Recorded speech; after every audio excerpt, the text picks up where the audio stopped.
Hello everyone. Last lecture में हमने example 8 तक कंप्लीट कर लिए थे। अब हम एग्जाम्पल 9 के लिए देखते हैं। A reduction of 25% in the price of apple would enable a purchaser to get 4 kg apple more for ₹480। Find the original price per kg of apple and the reduce price per kg of apple. Question के statement को समझो। Question काफ़ी easy है। देखो, a reduction of 25% in price of apple. एक person apple ख़रीदता है तो उसमें 25% की डिक्रीजिंग होती है, मतलब हानि होती है। ठीक है, मतलब लॉस में जाती है या कम हो रही है वृद्धि उसकी।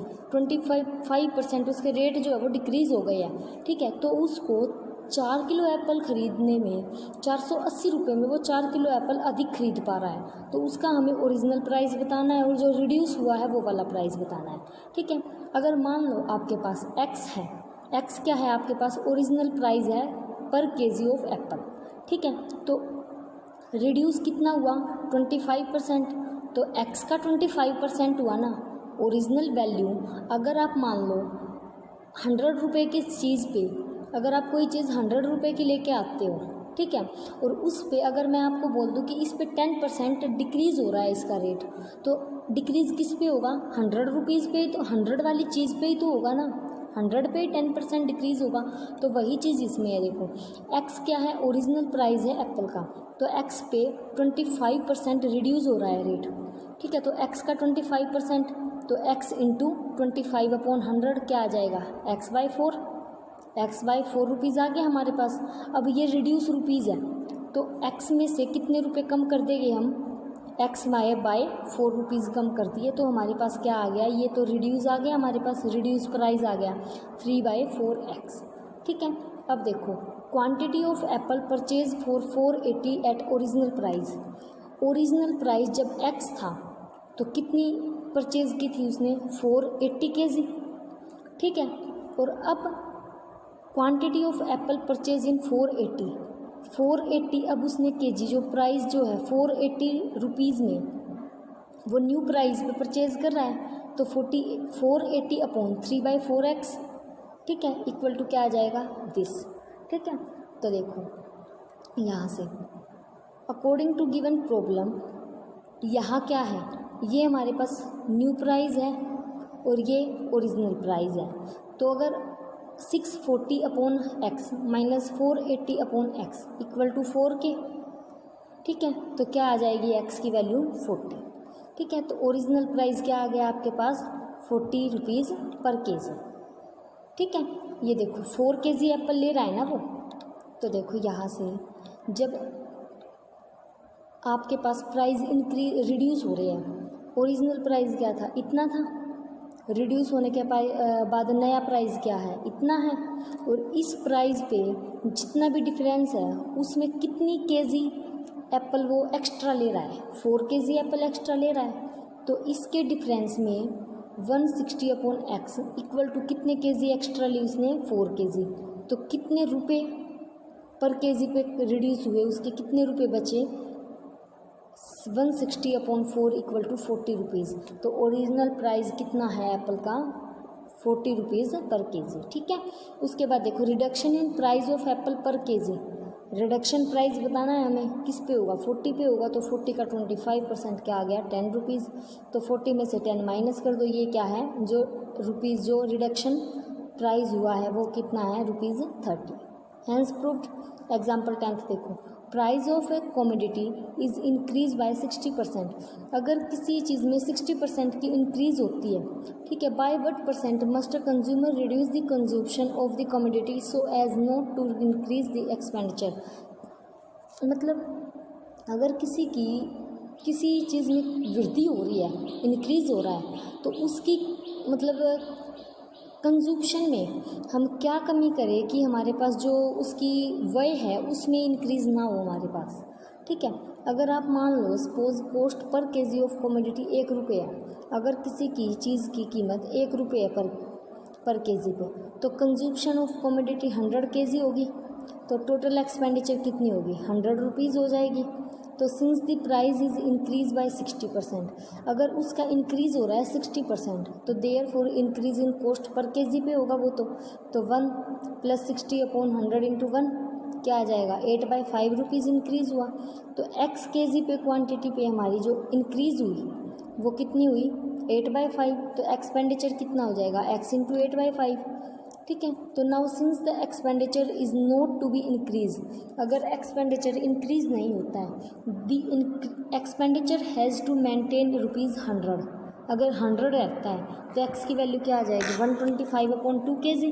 तो quantity of commodity consumed at increase price कितना आ गया दिस। तो रिड्यूस कंजप्शन कितनी थी 100 माइनस 125 इक्वल टू कितनी आ गई दिस। तो इतने केजी आ गई हमारे पास रिड्यूस कंजप्शन। तो हैंस रिड्यूस कंजप्शन कितनी आ गई 37.5%। Hence proved.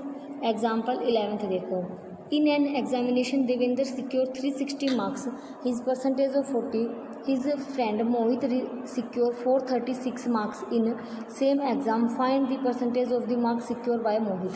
क्या बोल रहा है स्टेटमेंट देखो, देवेंद्र जो है 360 नंबर लेके आता है, ठीक है, और 45% पे पास हो जाता है, ठीक है। मोहित 436 मार्क्स लेके आता है, तो उसकी परसेंटेज कितनी आएगी, हिज फ्रेंड मोहित, ठीक है, तो उसकी परसेंटेज बतानी है हमें।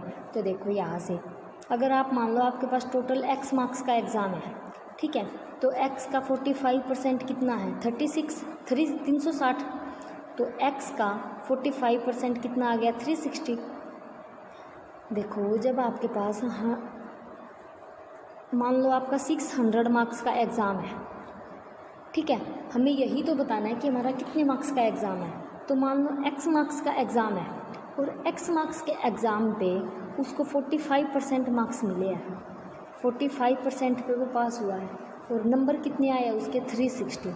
तो x का 45% कितना होगा वही तो निकालना है हमें। तो x का 45% क्या दिया है हमें 360 नंबर, तो x का 45% कितना आ गया 360। तो 45/100 into X equal to 360, X की वैल्यू क्या आ गई 800। तो टोटल 800 का एग्ज़ाम था, उसमें से 436 मोहित ने एग्ज़ाम में मार्क्स लिए हैं, तो 436/800 इंटू 100 निकाल दो परसेंटेज 54.5%। एग्जाम्पल 12 देखो, in examination Rajan secure 31 marks and failed by 14 marks. देखो राजन जो है वो 31% मार्क्स लेता है और 14 नंबरों से फेल हो जाता है, ठीक है। सोहन जो है वो 43% मार्क्स लेता है और 70 मार्क्स एक्स्ट्रा लेके पास हो जाता है। तो हमें मैक्सिमम मार्क्स बताओ और the bare minimum percentage of marks necessary for passing, और पासिंग के लिए कितने मैक्सिमम कितने परसेंटेज हमें लेके आनी है नेसेसरी है वो बताओ, ठीक है। अगर मान लो मैक्सिमम x मार्क्स का एग्ज़ाम था, ठीक है, तो उसमें से ये 31% तो ले आया, ठीक है, तो x का 31, ठीक है, और प्लस 14 प्लस क्यों किया हमने, क्योंकि वो 14 मार्क्स से फेल हुआ है। अगर इसमें x का 31% में अगर 14 ऐड हो जाए तो वो पास हो जाएगा। तो 31% ऑफ x प्लस 14 क्या आ जाएगा 31/100x प्लस 14, ठीक है। और देखो यहाँ 43% लेके आया है वो, x का 43%, ठीक है, और मोर देन कितने हैं 70 मार्क्स है। अगर उसमें से 70 मार्क्स माइनस कर दे, ठीक है, तो उसके मिनिमम मार्क्स आ जाएंगे। तो 43/100x माइनस 70, ठीक है। अब हमें क्या निकालना है, x की वैल्यू निकालनी है। दोनों इक्वेशन को इक्वल रख दो, equation first and second equal रखेंगे, x की वैल्यू निकाल देंगे सोल्व करके। इसको x वाले टर्म एक साथ ले लेंगे, विदाउट x वाली एक साथ। x की वैल्यू क्या आ जाएगी 700। इट मीन्स टोटल कितने नंबर का पेपर था उसका 700 का, ठीक है। अब देखो 700 मार्क्स का एग्ज़ाम था, means x is equal to 700 है हमारे पास। अब देखो मिनिमम मार्क्स टू पास के लिए क्या थे 31/100 इंटू एक्स प्लस 14। अगर वो 14 मार्क्स और ले लेता तो वो पास हो जाता ना। अगर वो पास हो जाता तो x की वैल्यू क्या आएगी 700, सोल्व कर दो क्या आ जाएगा 231। अगर वो 231 मार्क्स ले लेता तो वो पास हो जाता। तो मिनिमम मार्क्स कितने चाहिए पास होने के लिए उसे 231, ठीक है। और उसकी परसेंटेज कितनी चाहिए 231 डिवाइड बाई 700 इंटू 100 क्या आ जाएगा 33%। अगर मिनिमम जो परसेंटेज चाहिए पास होने के लिए वो 33% चाहिए। ठीक है। एग्जाम्पल 13 देखो, in an exam 70% candidate pass in English, 65% mathematics, 27 fail and both subject and 248 pass in both subject, find the total number of candidate. क्या बोल रहा है क्वेश्चन देखो, 70% कैंडिडेट जो है वो पास होते हैं इंग्लिश में, 65% पास होते हैं मैथ में, 27% दोनों में फेल हो जाते हैं और 248 दोनों में पास हो जाते हैं। और फाइंड हमें क्या करना है कि टोटल कितने कैंडिडेट हैं। ठीक है, मान लो टोटल 100 कैंडिडेट है। ठीक है, 100 में से 70% कैंडिडेट जो है पास होते हैं इंग्लिश में और 65 होते हैं मैथ में। तो इंग्लिश में फ़ेल कितने हुए 30% और मैथ में फ़ेल कितने हुए 35%।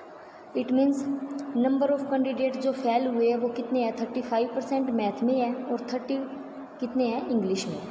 ठीक है, और टोटल पास कितने हुए हैं both 27%। It means total candidate जो बोथ में, number of candidate who failed in both subject 27%। ठीक है, तो 30 minus 27 it means 3 student fail हुए हैं। ठीक है, और number of candidate who fail in math, जो मैथ में फेल हुए हैं मतलब 35 में से 27 तो बोथ है, तो सिर्फ जो मैथ में फेल हुए वो कितने हैं 8।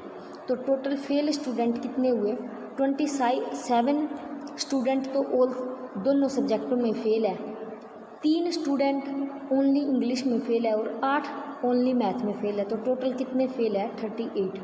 अगर 100 में से 38 बच्चे फेल है तो पास कितने हैं 62। ठीक है, 62 किस में से पास है 100 में से। टोटल स्टूडेंट कितने हैं, मतलब टोटल जो पास है बच्चे वो कितने हैं 248। तो टोटल कितने स्टूडेंट हो गए 400। ठीक है, तो टोटल कैंडिडेट कितने आ गए 400। ठीक है, एग्जाम्पल 14 देखो, ए जो है ए की इनकम बी से 20% ज़्यादा है। ठीक है, तो बी की इनकम ए से कितनी कम है हमें ये बताना है। देखो, अगर ए की इनकम बी से 20% ज़्यादा है, मान लो बी की इनकम 100 रुपीज़ है तो ए की 120 हो जाएगी। ठीक है, देखो अब ए इनकम इज़ 120, अगर ए की इनकम 100 रुपीज़ है तो बी की कितनी है, अगर ए की इनकम 120 रुपये है तो बी की इनकम कितनी है 100 रुपीज़।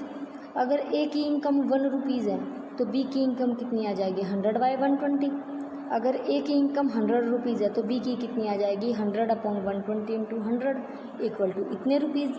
तो ए से बी से कितनी लेस है ये, बी की इनकम इज़ लेस देन ए की इनकम, ए की इनकम से कितनी लेस है तो 100 माइनस 250/3% इक्वल टू कितने परसेंट 16 इंटू 2/3% जो है वो बी की इनकम लेस है ए से।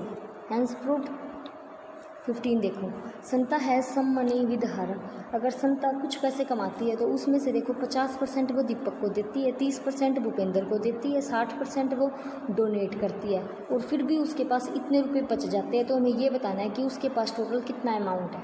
मान लो उसके पास 100 रुपये है, 100 में से 30% तो वो भूपेंद्र को देती है, मतलब 100 में से 50% वो दीपक को देती है। तो 50 रुपये उसने दीपक को दे दिए और 30 रुपये उसने भूपेंद्र को दे दिए। ठीक है, तो 100 में से 80 रुपये गए, कितने बचे 20 रुपीज़ बचे। 20 में से 60% वो डोनेट कर देती है, तो 20 का 60% क्या आएगा 12 रुपीज़, मतलब 20 में से 12 रुपीज़ वो डोनेट करती है, तो उसके पास कितने रुपये बचे 8 रुपीज़। तो 100 का 8 रुपीज़, अगर 8 रुपीज़ उसके पास बचे हैं तो टोटल कितने रुपये थे 100 रुपीज़। तो अगर 1 रुपया उसके पास बचता है तो टोटल कितने रुपये बचेंगे 100/8। और ओरिजिनल अमाउंट कितना था, टोटल अमाउंट जितना उसके पास बचा 8040, तो 100/8 इंटू 8000 40 रुपीज़ इक्वल टू क्या आ गया दिस के इक्वल। ये इसके पास क्या है, ये टोटल अमाउंट है। ठीक है, उसके पास टोटल इतने रुपये थे, इसमें से इसने 30% भूपेंद्र को दिए, 50% उसको दिए दीपक को, 60% इसने डोनेट कर दिया, तो उसके पास कितने रुपए बचे गए 8040। Hence proved. एग्जाम्पल 16 देखो, the cost of manufacturing an article is divide between material and labour in 10:5। अगर कोई आर्टिकल बनाया जाता है और उसके मटेरियल का खर्चा 10 और लेबर का खर्चा 5 है रेशो में, ठीक है, तो हमें उसके इंक्रीज़ होती है, अगर मटेरियल इंक्रीज़ होता है 40%, तो लेबर डिक्रीज़ होती है 20%। तो हमें ये बताना है कि टोटल कितने परसेंट चेंज हुआ है इसमें। ठीक है, देखो इसकी रेशो कितनी है 10x और इसकी रेशो 5x, तो टोटल कितने परसेंट जो ओरिजिनल कॉस्ट है आर्टिकल की वो कितनी है 15x। ठीक है, 15x टोटल रेट है। ठीक है, तो total cost of material increase कितना हुआ है 100%। 100% इंक्रीज़ हुआ है। किसका हुआ है, लेबर का, मटेरियल का, सॉरी मटेरियल पे 40% इंक्रीज़ हुआ है। मटेरियल था कितना 10x, तो 10x का 40% कर दोगे तो क्या आ जाएगा 140/100 into 10x equal to 14x। ठीक है, 20% लेबर डिक्रीज़ हुई है, तो डिक्रीज़ मतलब 100 माइनस 20 80, तो कितने पे डिक्रीज़ हुई है 5x पे, तो 5x का 80 मीन्स 20%, तो क्या आ जाएगा 4x। ठीक है, तो टोटल आर्टिकल की कॉस्ट कितनी आ गई 18x। पहले कितनी थी हमारे पास आर्टिकल की कॉस्ट 15x, तो टोटल कितनी इंक्रीज़ हो गई 3x। तो परसेंटेज निकाल दो, 3x इंक्रीज़ हुई कितने पे 15x पे इंटू 100 इक्वल टू 20% इंक्रीज़ हो गई। Hence proved. एग्जाम्पल 17 देखो, 140 litre of a liquid contain 90% of acid. अगर 140 लीटर लिक्विड है जिसमें 90% एसिड है और बाकी रेस्ट वाटर है, how much water must be added to make the water in this. इसमें और अगर कितना वाटर मिलाया जाए कि 1 to 2.5% वाटर हो जाए। ठीक है, तो हमें रिजल्टिंग मिक्सचर बताना है कि कितना मिक्सचर होगा टोटल। देखो 140 लीटर लिक्विड था हमारे पास जिसमें 90% एसिड था, तो 140 का 90% कितना आ गया 126 लीटर। इट मीन्स 140 लीटर के लिक्विड में 126 लीटर जो है हमारे पास एसिड है। ठीक है, तो 14 लीटर रिमेनिंग बच गया। ठीक है, अब देखो x litre of water is added. अगर हम x लीटर वाटर ऐड करते हैं इसमें तो क्या हो जाएगा 14 + x 14x हो जाएगा टोटल लिक्विड। ठीक है, और वाटर कितना ऐड करेंगे 12.5% है उसमें, तो 140 + x का 12.5% कितना होगा निकाल दोगे यहाँ से 125/1000 इंटू 140 + x की वैल्यू क्या आ जाएगी 4 लीटर। तो क्या आएगा हमारे पास 4 litre of water must be added, इसमें 4 लीटर और वाटर ऐड होगा। ठीक है, एग्जाम्पल 18 देखो, 125 gram of 25% sulphuric acid solution was added. अगर देखो 125 ग्राम का 20% सल्फ्यूरिक एसिड और 250 ग्राम का 8% सल्फ्यूरिक एसिड ऐड होता है, तो find the concentration of the acid in mixture. तो उसमें एसिड बताना है कि कितना मिक्स है। देखो 25 का 20% निकाल दो। ठीक है, तो 250 का 8% निकाल दो, क्या आ जाएगा टोटल दिस। ये क्या आ गया हमारे पास टोटल एसिड का एलिगेशन आ गया, मतलब एसिड का मिक्सचर आ गया कितना है 45 ग्राम। ठीक है, टोटल वेट कितना था 125 तो इस साइड था और 250 इसका था सेकंड का, तो टोटल कितने ग्राम था हमारे पास मिक्सचर 375। 375 में से 45 ग्राम हमारे पास क्या आ गया सल्फ्यूरिक एसिड आ गया, तो निकाल दो 45/375 इंटू 100 क्या आ गया 12%। 12% क्या है हमारे पास एसिड है। Hence proved. 19 देखो, the population of a city in this. अगर किसी शहर की पॉपुलेशन इतनी है और 6% मैन इंक्रीज़ होते हैं और 4% वोमेन इंक्रीज़ होते हैं, तो इतनी हो जाती है परसेंटेज। तो हमें ये बताना है कि वोमेन कितने इंक्रीज़ हुए और मैन कितने इंक्रीज़ हुए। ठीक है, तो टोटल पॉपुलेशन कितनी थी इतनी। ठीक है, अगर इसमें से टोटल पॉपुलेशन में से अगर हम मैन की पॉपुलेशन निकालें, मान लो मैन की पॉपुलेशन x है, तो अगर मैं टोटल पॉपुलेशन में से x माइनस कर दूंगी तो मैं वोमेन की पॉपुलेशन आ जाएगी। अगर इस पूरी पॉपुलेशन में से अगर मैं मैन की पॉपुलेशन माइनस कर दूं तो बची हुई पॉपुलेशन वोमेन की होगी। तो वोमेन की पॉपुलेशन कितनी है 35,000 माइनस x। ठीक है, तो इंक्रीज़ इन मैन पॉपुलेशन, तो मैन की पॉपुलेशन इंक्रीज़ कितनी हुई x की x%, x पॉपुलेशन थी उसकी, तो x की 6% इंक्रीज़ हो गई, तो क्या हुआ 6x/100। और वोमेन की कितनी इंक्रीज़ हुई 4%। पॉपुलेशन कितनी थी वोमेन की 35,000 माइनस x और इसका 4% क्या आ जाएगा, दिस। ठीक है, इंक्रीज पॉपुलेशन कितनी है हमारे पास, increase population, total population increase ये हुई और पहले पॉपुलेशन कितनी थी, ये थी, तो माइनस कर दो, हमारे पास इंक्रीज पॉपुलेशन आ जाएगी, ये आ गई।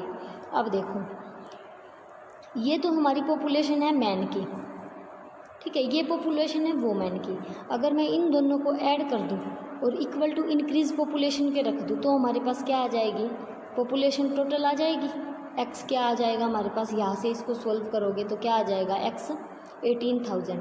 तो नंबर ऑफ मैन कितने हैं, 18,000, और 36 में से एक्स की वैल्यू कितनी आ गई, 18,000। तो 18,000 माइनस कर दो, बाकी क्या आ गया, वोमेन आ गई हमारे पास, ये वोमेन। Hence prove. एग्जाम्पल 20 देखो, population of a town in this increase in rate in 5% and the calculate the population. देखो अगर टोटल पॉपुलेशन इतनी है और 5% इंक्रीज़ हो रही है तो 2 ईयर पहले कितनी थी पॉपुलेशन और 2 ईयर बाद कितनी होगी, हमें ये बताना है। आपको पता है मैंने आपको फार्मूला बताया था कि जब हमें n ईयर में निकालनी हो पॉपुलेशन तो क्या करते हैं, p इंटू 1 + r/100 की पावर n करते हैं।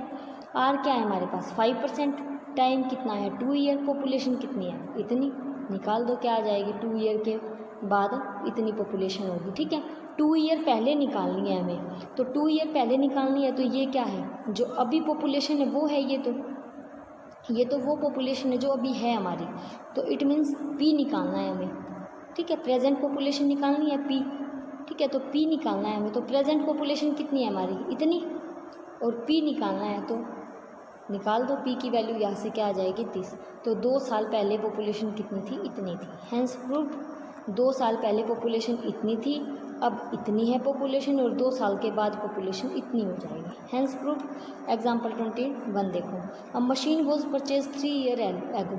अगर 3 साल पहले कोई मशीन परचेज की है, the value depreciate the rate of 10% और उसकी वैल्यू 10% लॉस में चली गई, मतलब हाँ कम हो गई है, तो प्रेजेंट वैल्यू उसकी इतनी है, तो हाउ मच परचेज्ड, उसने कितने की वो परचेज़ की थी 3 साल पहले, हमें ये बताना है। तो ये मैंने आपको फार्मूला बता रखा है, एन टाइम पहले बताना है, तो v इंटू 1 - r/100 की पावर n। ठीक है, तो प्रेजेंट वैल्यू ऑफ मशीन निकालनी है हमें, तो क्या है ₹x इंटू 1 - 10/100 की पावर 3। निकाल दो यहाँ से x की वैल्यू इक्वल टू दिस, यहाँ से x की वैल्यू क्या आ जाएगी, दिस रुपीज़। तो उसकी जब उसने वो मशीन परचेज़ की थी देन उसकी वैल्यू इतनी रुपीज़ थी। Hence proved. ये आपकी एक्सरसाइज 9.1 परसेंटेज वाला टॉपिक कंप्लीट हो गया है। आप लोग ट्राई कर लेना एक्सरसाइज के क्वेश्चन भी और एग्जाम्पल पे। कहीं किसी क्वेश्चन में ज़रा सा भी कोई भी डाउट हो देन कॉल मी, ठीक है, या ask me. Okay, thank you.